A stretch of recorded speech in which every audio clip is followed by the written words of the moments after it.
listening to the GM Shuffle, presented by DraftKings and VSiN. Welcome to the GM Shuffle. I'm Geoff Schwartz alongside Marty Hurney. The GM Shuffle is presented by DraftKings. DraftKings, the crown is yours.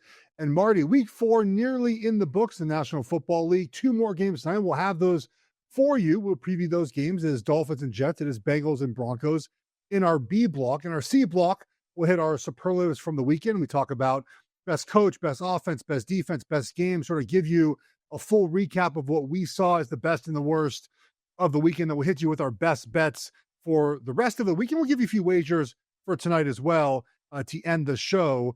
Marty, what I love about the NFL so much is just how every week is a new week, and that every couple of weeks the league changes, right? And we're 4 weeks in now, and we've had a lot of changes from week 1 to week 4. And I think one of those changes has been the Baltimore Ravens. And the Baltimore Ravens are a team that we judge with high expectations, right? We have to judge each team through the lens of their expectations. And they're a team that is expected to compete for an AFC championship. They have not won that championship yet because the Chiefs are in the way, but they're a team, as we entered this season, that we thought was going to be back in the same position they were last year. They can certainly get back there, Marty, but they're 1-3 after being embarrassed by the Chiefs on Sunday. This was the time to get the Chiefs. They weren't playing their best football. They're struggling in offense. And Marty, I know the Ravens have injury concerns on defense, but the offense looked bad. It all looked bad, Marty, and they cannot beat Kansas City. This was the time to do so. And I think, we all think, I believe you're the same way, the worry about the Ravens is my biggest story coming out of week 4. I would agree with you, Geoff, and I'm shocked. I'm shocked that they're 1-3, but it's funny because when you say about the week to week, every week is new. When the schedule would come out in March and everybody got excited about it, we would always laugh because in the NFL, it's more about when you play somebody than who you play, okay? And my good friend, rest in peace, John Clayton, would always talk to me about schedules when we talked about teams. And you look at the Ravens coming in, they're at Buffalo. They lose that heartbreaker. Win against Cleveland at home, play the hottest team arguably in the league in Detroit and lost to them. And now you're going to Kansas City and playing Kansas City when, Geoff, we talked about it. You could see that coming, right? You could see them getting better. Yeah. So with that respect, it's just it's a very hard schedule and playing teams maybe at the wrong time. With that said, the injuries are a huge factor. And just the fact that you haven't felt that energy from them, have you? I mean, no. I do think that Justin Matabuki was a bigger loss than I even thought, Geoff. I think he's the key to that defense. He gets double teams. He frees other people up. They just don't play at the same level without him than with him. And now you have injuries to Marlon Humphreys, who is extremely important back there in the secondary, Roquan Smith, Ronnie Stanley. It really does not look good, except when you look at the schedule now, they play the Texans, the Rams, the Bears, and the Dolphins, okay? So if you're going to get right, this is the time to get right. You sure would like to have Lamar Jackson there when you're trying to do that. Yeah, so Lamar gets hurt in this game. Precautionary to leave him out, possibly. Cooper Rush comes. I mean, the game was over by then, right? I mean, even when it was such a blowout that we saw Gardner Minshew, we saw Cooper Rush. It was very clearly not the Ravens' day. But I think the thing that you mentioned is very interesting. Two things. One, the schedule, right? I remember in college, Marty, you would get your schedule. I just circle like 9 games I'm going to win. It's like, I'm going to win this game. In the NFL, you can never do that. There's no games you can circle. Right. Look at even yesterday. I'm not talking about very much, but like the Saints pushed the Buffalo Bills. You go in there as 14-point dogs, and they pushed them to the very end there before Buffalo finally took over and won the game. That's the NFL. And so every week is very difficult. And the thing that I think the second point you made that is very apparent, at least to me, is the lack of juice. And juice is defined however you want to define it, right? But when the camera shows the Ravens on the sidelines, they looked broken. Now, injuries can do that for you, right? When you have everyone hurt and there's just no way to win, we're realistic humans that play football. We know, as much as we think we're going to win, we know what we're up against when injuries happen. And the Ravens had to win one way yesterday, which is they had to score 35 points. And they fumbled the ball. They threw intercept. Like it was, they did bad things that didn't help them. The margin of error is so small because their defense is so bad.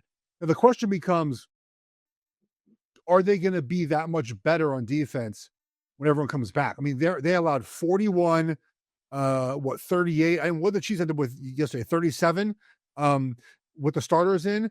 So, like, is Matabuke a 10-point difference?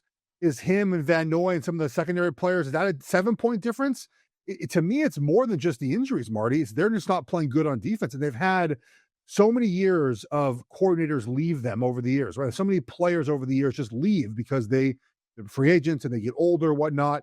Marty, are we at the point now where there's just a brain and talent dump on that defense that even though they are hurt, it might not be a good defense because they've lost too many players and coaches over the years? Something's wrong, Geoff. And you know, you pointed out the sidelines.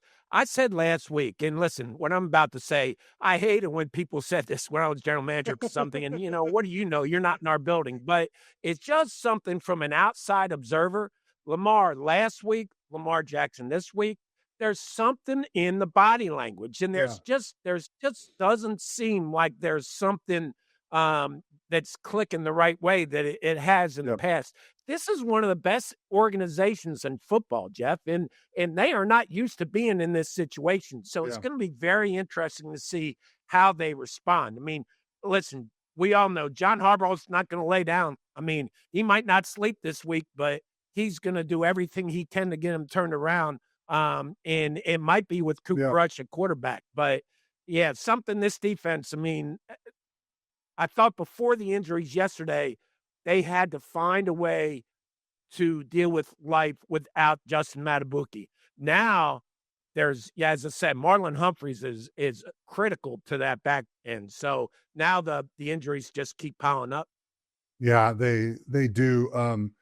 I know people don't like the body language discussion because it feels like it's not a football thing. It's more you're judging the players, instead of just actually talking about the football. But I think to all our points is that I played long enough. You've obviously been in the NFL much longer than I have. Like, it does matter when you're on the field long enough, when you've seen the players long enough, you've been around enough, you can tell when things are off, and I think the vibe of Baltimore again, but it's very justified with the way they played.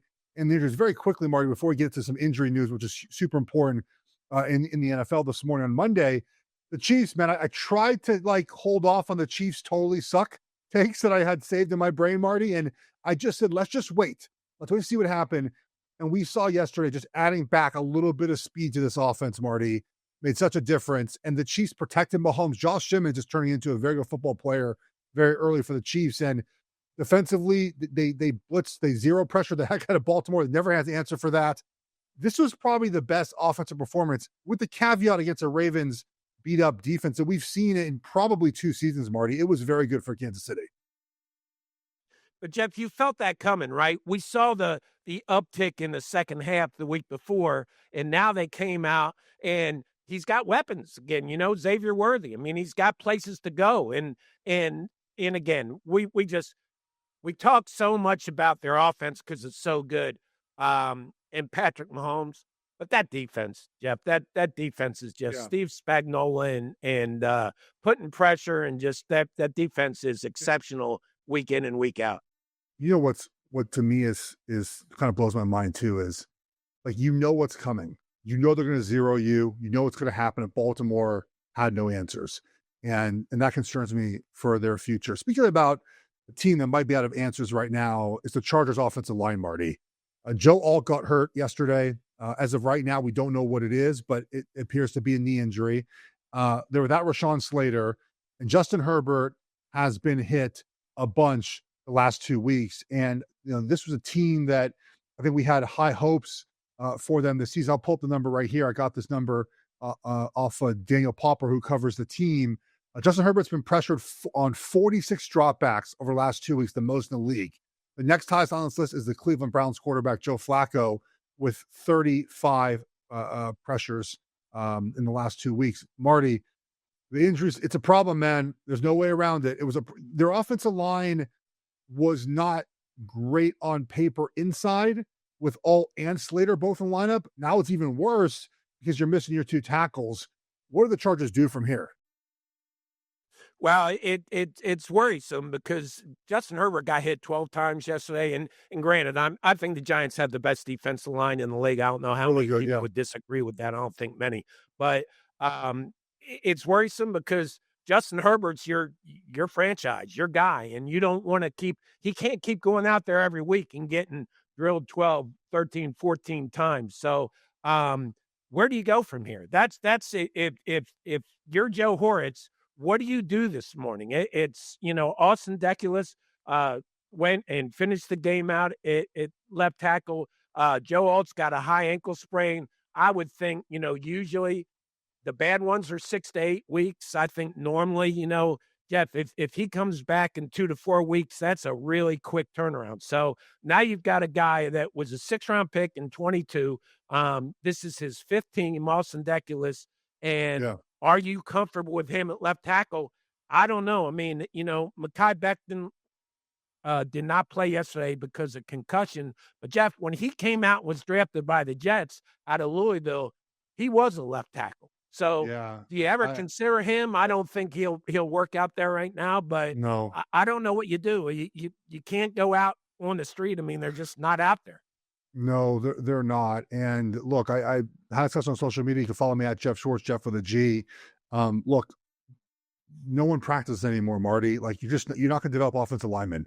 It's just not what's going to happen. Like you just don't have a plethora of guys waiting to be developed and waiting to come in. I mean, if you have 5 right now, you're lucky. If you have 6, you're in a pretty good spot. If you have 7, you better, you do a happy dance. Like it's just not what's happening now with development of offensive linemen. And so if you lose 1 or 2 guys, that's it sometimes. And the Chargers, I think, are at that spot right now where, and look, to be fair, it's hard to replace both Alt and Slater. Like, let's be honest, right? You're replacing 2 all-pro level talents, but just guys to get by, it is a problem. All right, come up next on the GM Shuffle. Let's talk a couple more injuries, then we'll get into Monday Night Football previews next on GM Shuffle, presented by DraftKings Network.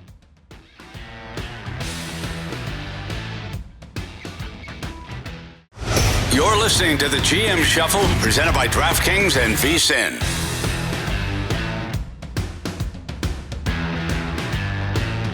We're back on the GM Shuffle. We're going to give you a preview of the 2 Monday Night Football games in just a second, Marty. I want to finish our discussion here on the injuries yesterday because we had a big one for the Giants. Malik Neighbors injured his ACL, out for the season. And there's a lot of talk about that MetLife turf. It has claimed a lot of injuries over the years. There's a laundry list of them. I played there for 2 years. I played there when it first opened. I played actually the first game. You remember this? We actually closed down East Rutherford. We were the last Giants home game in 2009. We rushed for 300 yards in that game, beat them 41-9. And we opened up the next season in 2010 at MetLife Stadium against the Giants in that game as well. That did not go as well for us as it did the previous year. So I played there then. I played there as a New York Giant. I don't know what it is about that turf because we have plenty of other stadiums that have turf. But that one in general, guys get hurt a lot on that turf. I'm a grass proponent. I think that if you can have grass in Pittsburgh and in Philly and in DC and in Cleveland, you can have grass in nearly every NFL stadium. I wish players negotiated this in the CBA. I get why ownership pushes back, right? You can play soccer, you can keep maintenance fees down. Like it makes sense to do it that way. If you're the Jets too and Giants who share a stadium, it's easier to take off the turf and put Jet stuff down than it is to just paint the grass every week with a different logo. But Marty, at some point, I wish players would really push back on how much turf we play and practice on. Yeah, we talked about this last week, Geoff, and I still believe that one of the reasons Jaden Daniels didn't play yesterday is because they were playing on turf down in Atlanta, and I do believe he'll come back and play at L.A. against the Chargers next week. But yeah, turf is always, whenever we got ready for turf, it was always a topic, and I know it's gotten better, and the field turf is much better than it used to be years ago, but it's still, I mean, you much rather play on grass. No question. Yeah, it's also just, we talked about this last week, it's the practice, like it's all the other stuff that's involved with turf and with practice. So now that the Malik Neighbors out for the season, he had, I think if you listen to this show, you listen to us, like, Malik Neighbors had a great year last year, even with a subpar quarterback in New York, and he's an elite level player. Jackson Dart played yesterday. He played fine, right? Then he got hurt himself, hurt his hamstring. We'll see what his status is for this week. But you have this young quarterback in Dart. You now lose your best offensive weapon. Your offensive line there is a little shaky. You don't really have a one wide receiver now. You don't really have a great tight end. Your running back is out for a couple of weeks. I think Dart is the right guy to play, Marty. But what do you do if you're the Giants now to make sure that you just give Dart enough things to be successful this season? Well, first you have to look within, right, Geoff? And I think that Wan'Dale Robinson has the ability to make some explosive plays with his quickness and short area change of direction. So you have to look at him. And then Jalen Hyatt was a third-round pick a couple years ago out of Tennessee. He can fly. He can stretch the field. And you just have to try to scheme things up and take advantage of that. I had to laugh this morning, Geoff, because I'm reading. I mean, people are talking about re-signing Odell Beckham, so that'll be interesting to see how that plays out. But I think right now, listen, there's not, Jack Michalski was a brilliant personnel guy that I worked with in Carolina, and he always said, people think there's an orchard in the back. You just walk out there and get a wide receiver or get a quarterback. He said, there ain't no orchard. The orchard's bare. He'd always say that to coaches when they came to his office. And he's right. I mean, this time of year, it just, there's not a lot of options out there. So that's why the practice squads increase. That's why you have to be so careful to keep the right guys on your practice squad, because they're going to have to come up and play for you, Geoff, at some point. So, thinking that the Giants will go out in free agency and find a wide receiver, I think that's unrealistic. There were some names I read this morning that people threw out, possible trades. Listen, where the Saints are, if you could get Chris Olave, and listen, you're not doing it for this year, but you're trying to get weapons for your quarterback. If you could get a guy like Chris Olave, do you do that? It'd cost you a pretty decent pick. But I think you just look at all options, but know that the best chance of replacing him is most likely from the roster that you have now. From within. That's your point. That's why you draft and you try to find guys. And Jalen Hyatt, I think, is the name that has to step up here and make some plays for the Giants. If you like what you're hearing here in the GM Shuffle, there's even more at VSiN Pro. Betting splits, power ratings, and sharp analysis, all for just $9.99 your first month. Go to vsin.com/subscribe. Check out all the subscription options. Marty, I'm not one to ever say don't watch football, right? But if you have something to do Monday night, early Monday night, and you happen to miss some of Jets Dolphins, you might be okay. If you have a honey-do list, or you have things you put off for the weekend, but there is a game. There's two of them. The first one is between the Jets and the Dolphins. Both teams 0-3. I think you feel a lot better about where the Jets are at 0-3, considering that they have a brand new coach and their quarterback situation isn't great. And they're building to something better. And we saw a lot of fight last week from them. We did see fight from the Dolphins in Buffalo when they lost now on 2 Thursdays ago. But this number is 2.5. Those are by 2.5 total. Right now is what's it at 44.5, I believe. So it is a game that's kind of along standard lines, right? A nice home favorite right there with a total that's about average. Marty, any early thoughts on this game? Yeah, Geoff, I'm looking at this. I'm looking at Miami like we did with Kansas City. They showed a little improvement in the second half the week before it came out, and you could feel them starting to click. I think the Dolphins did that against the Bills, and they've had 10 days to kind of rest and work on getting better. But I think the Dolphins offense, if it doesn't click tonight and score points against the Jets, then they're really in trouble. But I think that the Dolphins are going to play much better offensively. I think they're going to score points, and I like them tonight given the 2.5.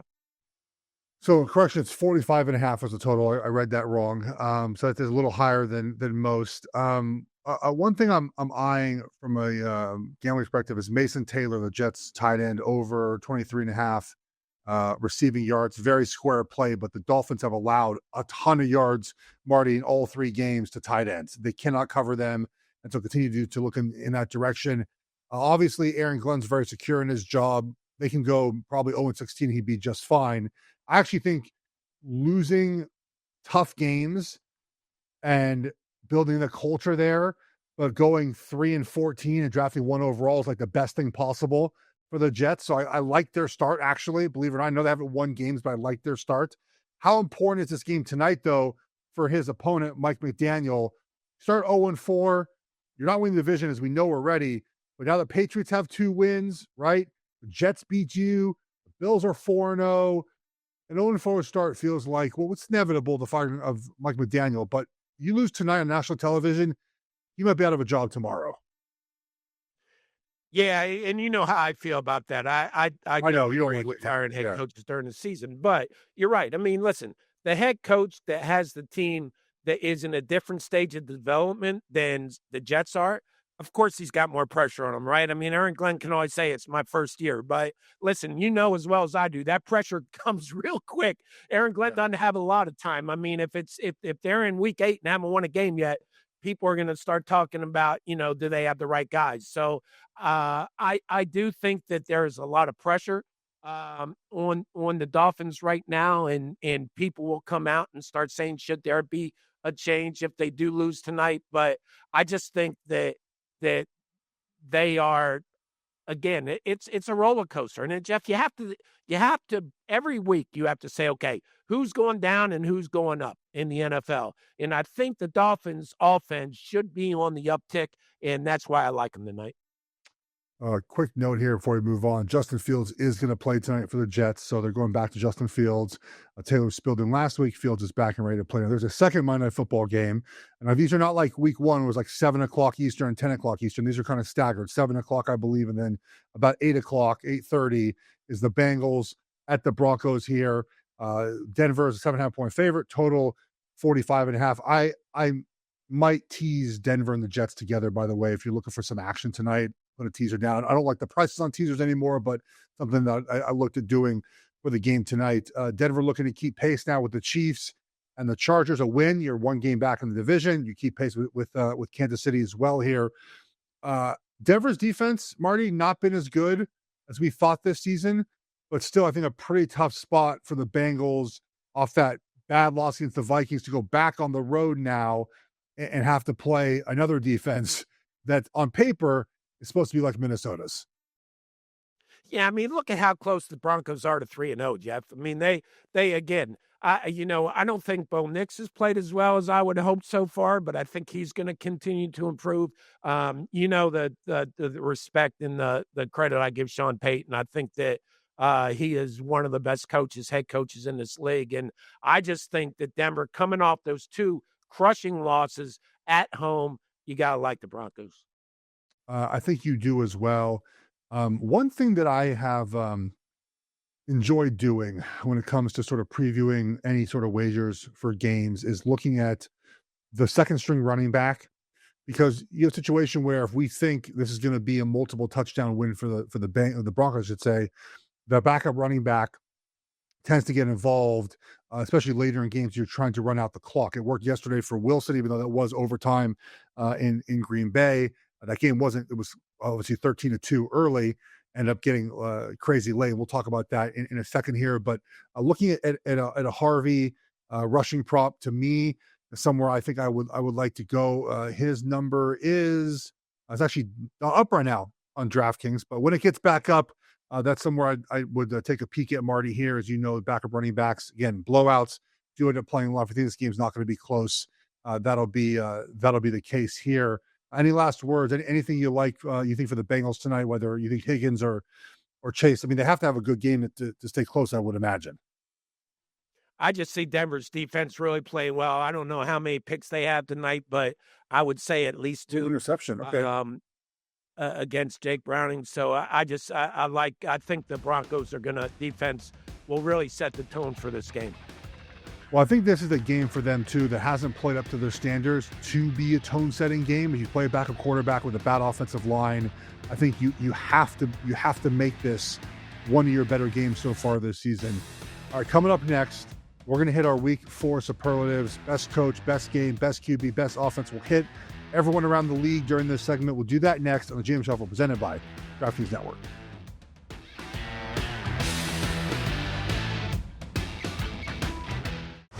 You're listening to the GM Shuffle, presented by DraftKings and VSiN.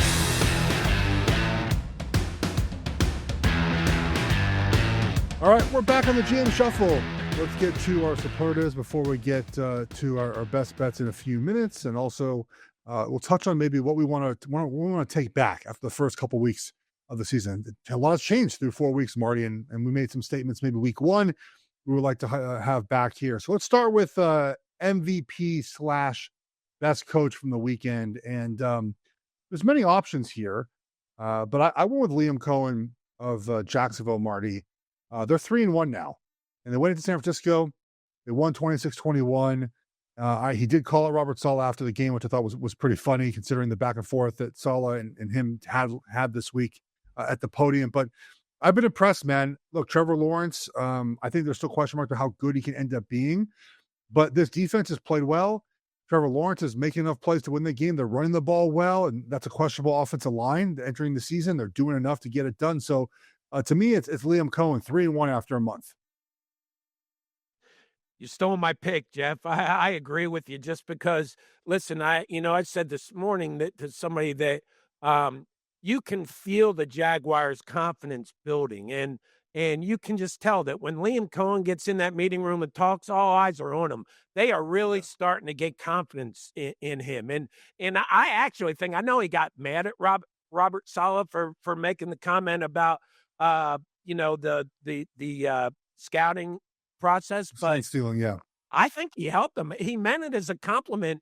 And if I'm a player on the Jaguars, I'm saying, man, even people outside are realizing how good a coach we have. So I think that the defense has 13 takeaways, leading the NFL. Defense is playing spectacular. Trevor Lawrence isn't really lighting it up, Geoff, but they are just very steady. Week in and week out, they're pretty consistent on offense, and they're finding ways to win games. So I definitely think that he is one. And then listen, we want to overlook them because they're so good.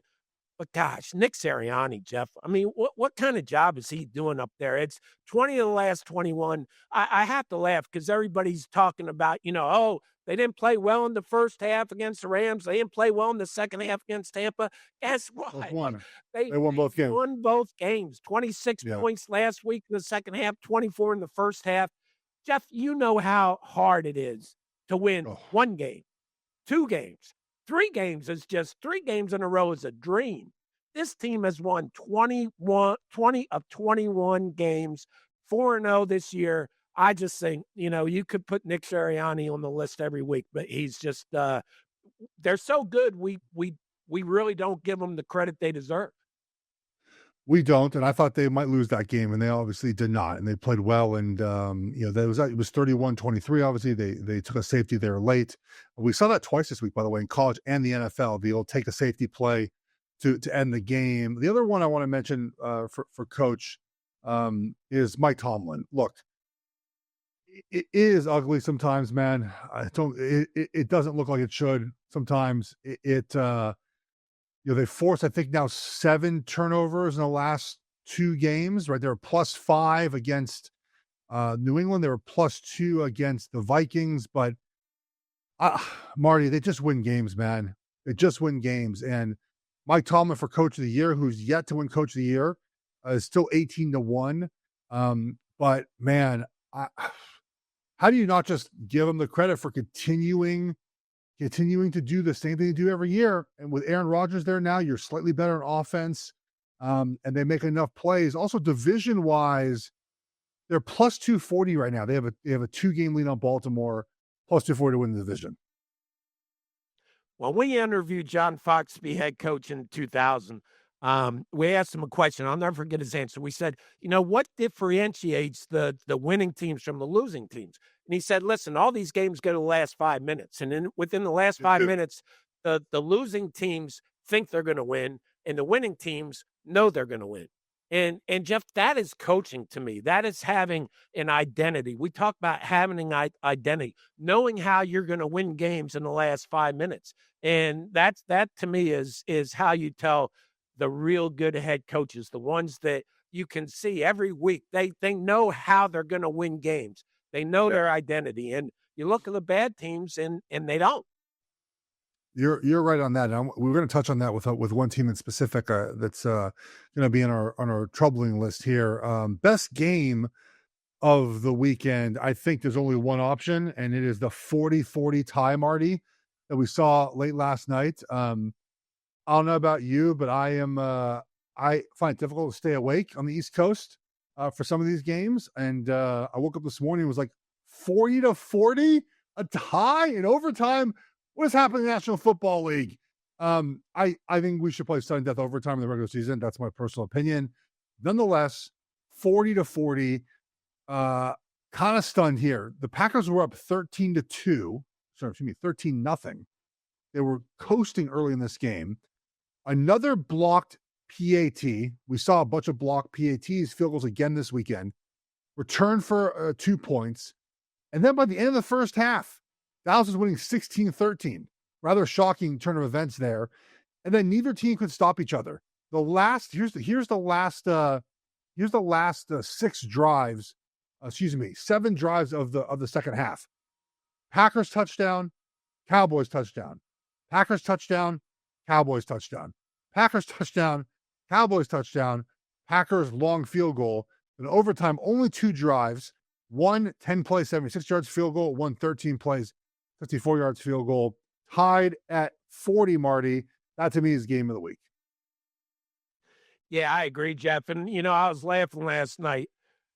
We all, for the last 6 weeks, have talked ad nauseum about the big defensive trade. Micah Parsons, Kenny Clark, Dallas gets the 2 first-rounders. The 2 teams play each other, and they each give up 40 points because the quarterbacks kind of took over the game. I mean, I think one of the pluses for the Cowboys in my mind was I felt a real chemistry starting to build with Dak Prescott and George Pickens. And with CeeDee Lamb out, they needed a go-to guy. I think you feel that. You got that guy last night. And listen, this was a huge game for Dallas. I mean, Jerry Jones was just dying to win this game.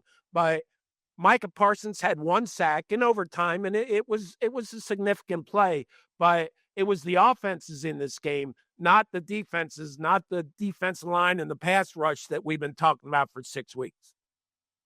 You're exactly right. And look, I'm sure Jerry Jones was pumped that the Packers didn't stop the run last night, considering how much Micah Parsons matters for him in his mind to stopping the run.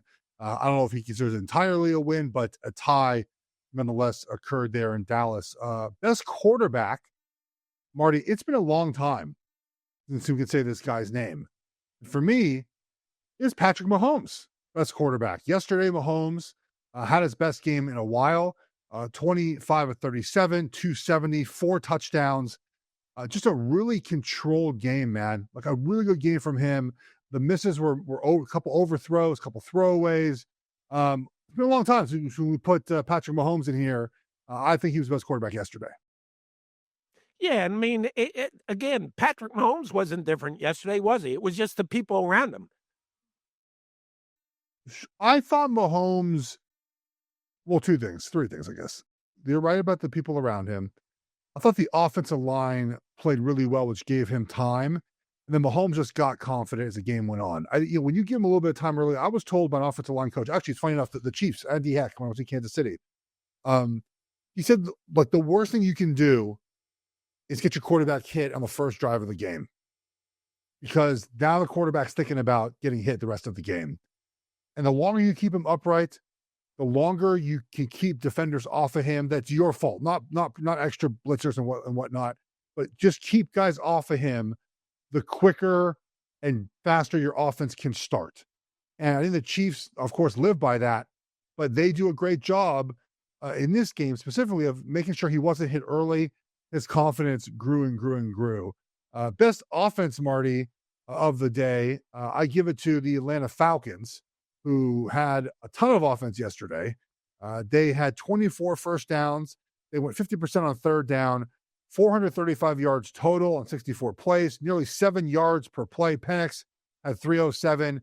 Bijan had a really big day as well on the ground with 7 carries for 75, and Algier had 51 yards as well. So I give my vote to the Falcons. Any other team for best offense? Yeah, it's funny. We agree on a lot today because Michael Penix was going to be a guy I mentioned at quarterback just because of the way Yeah. he rebounded from that 30-0 loss against the Panthers the week before, and then he came and he played really well. And we've talked. I think I am very high on the Atlanta Falcons because I always believe in drafting well, developing players, keeping players, right? The Atlanta Falcons don't get enough credit, in my opinion, for drafting as well as they have. And you look at the first rounders they have on offense now, aside from Michael Penix, Geoff, Drake London, Kyle Pitts, Yep. Bijan Robinson. This is really the first game this year that I have watched them. And I've watched them all 4 games because I am very intrigued with them. But all 4 guys, all 3 receiving types had really big games. And I think that they are only going to get better.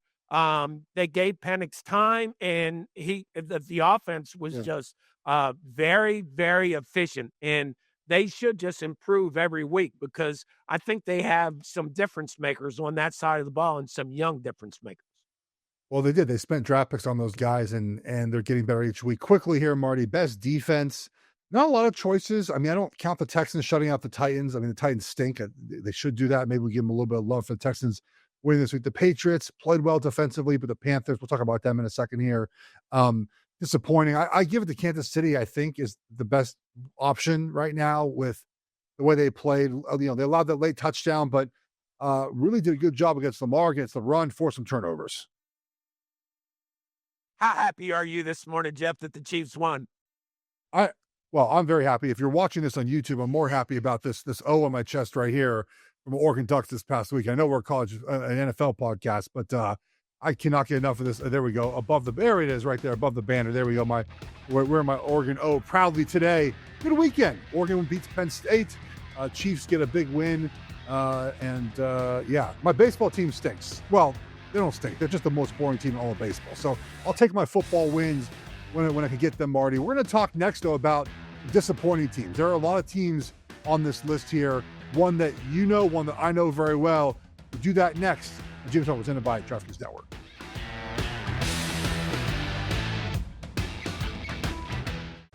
You're listening to the GM Shuffle, presented by DraftKings and VSiN.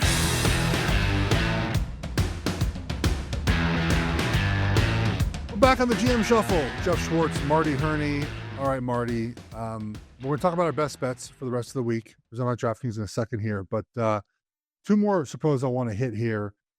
Teams in trouble. We talked about the Ravens already, so I don't want to hit them again. The Titans, Cam Ward, his press conference yesterday was fantastic. We touched on the Chargers offensive line. That does worry me as well. But a team that is close to me, the Carolina Panthers, who I live in Charlotte here. I know a lot of people on that staff. You know them very well. They won 30-0 last week against Atlanta and then lost 42-13. They need a late touchdown to even make it 13 against the Patriots. And man, Marty, what is happening with the Carolina Panthers right now? We've talked about what's their identity, Geoff. I'm a big believer in how are you going to win games consistently if you don't know how you're going to win games. And I mean, the Panthers frustrated me yesterday. I said, that's it. I'm I'm not touching them again because they get you excited. They lose in Arizona, but they score the last 16 points of the game, right? Then they come back and they score 30 points against the Falcons. They win 30-0.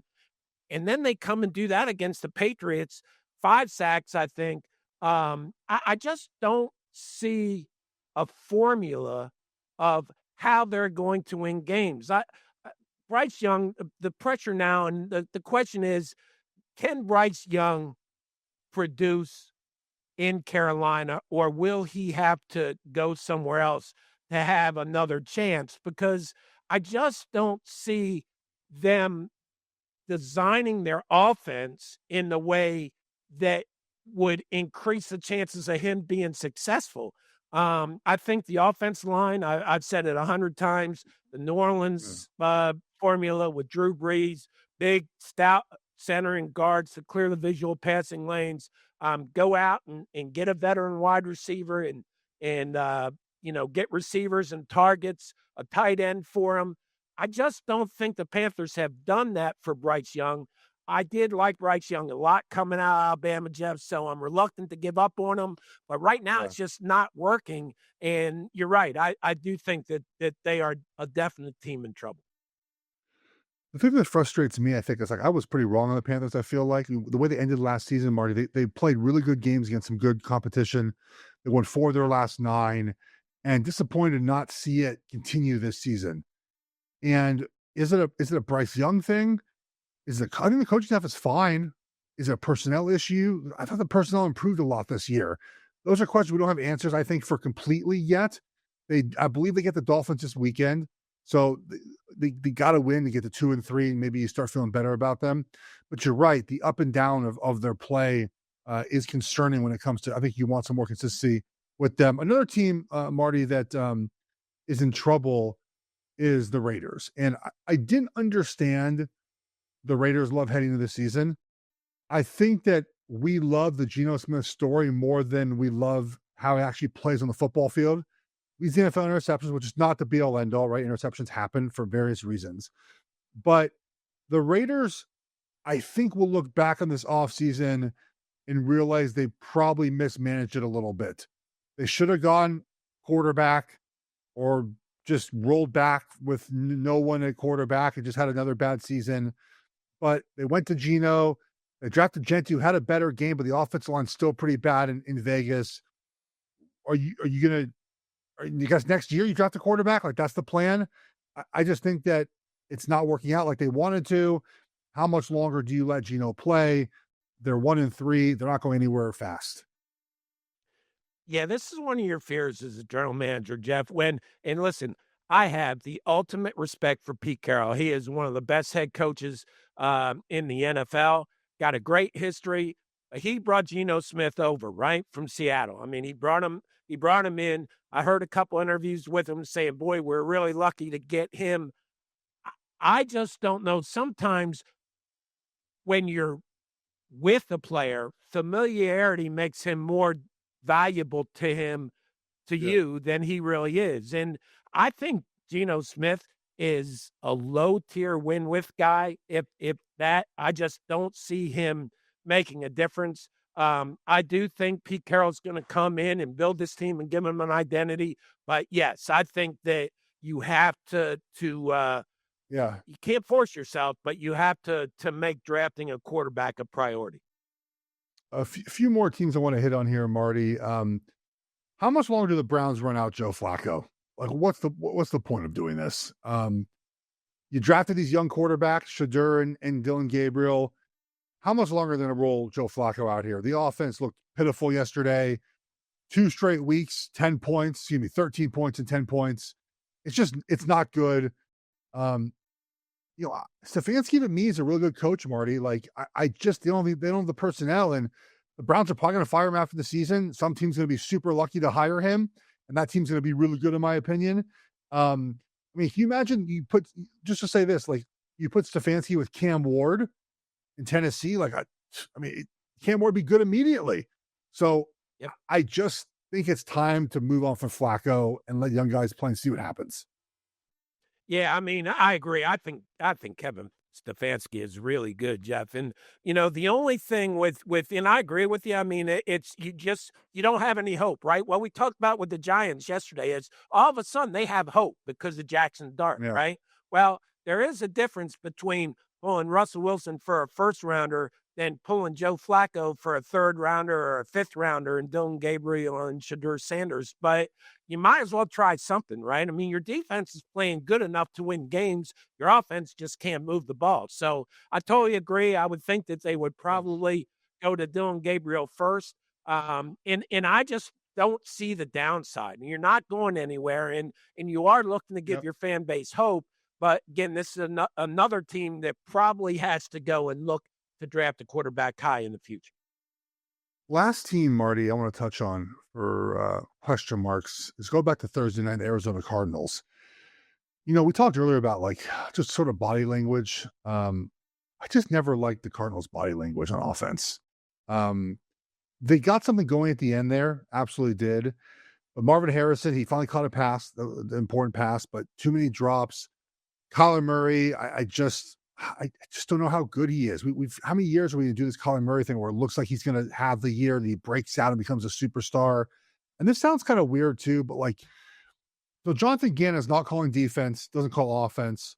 They showed him on the sidelines, just sort of doing nothing. Like he wasn't talking the headset, didn't seem very involved. And I get it. You might not call offense or defense. Totally fine. Like Nick Sirianni, for example, calls nothing. But it looks like he's in the game. Like I don't like the feel of Arizona right now, Marty. Is it fair to look at that and say, look, and Ron Rivera didn't call anything and he just was stoked the whole game. But I felt like that wasn't a problem. And I was with Ron, so maybe a leg up on that one. But like, I don't know, man. The vibe of the Cardinals really frustrates me. I agree. And again, you talk about no identity and we talked about going to the last Thursday night's game. You felt like the Seahawks had something building there under McDonald, and I think they do. The Cardinals just never give you that feeling of, okay, they're going to go on a run here. This is how they're going to win games. James Conner was really their offensive identity, I think, Yeah. more than Kyler Murray. I do think I was happy for Marvin Harrison. He made a couple really nice catches the other night, and he's too good a player, Geoff, not to come in and produce. But it's very hard to look at the Arizona Cardinals and say, okay, how are they going to win 2-3 games in a row? I just don't see the formula there. I don't see Kyler Murray being certainly not a win because quarterback. And the win with they don't have any formula together on offense to help him win with. So I am not I would be concerned about the Arizona Cardinals. I would as well. And now, hopefully, something we're not concerned with is going to be our best bets presented by DraftKings. DraftKings, the crown is yours. These are not from Monday Night Football. We'll recap those in a second, Marty. But what's your best bet here for this week of football? I like the Commanders getting 3 right now because of the Joe Alt injury, Geoff. And if he somehow miraculously comes back middle of this week and can play, I could change that. But I like them despite watching their secondary yesterday against Atlanta. That would have worried me enough not to play this game. But I think that Dan Quinn is such a good defensive coach. He's going to find a way to get pressure on Justin Herbert, continue to get hits. And I think Jaden Daniels comes back this week. The Commanders go out there getting 3.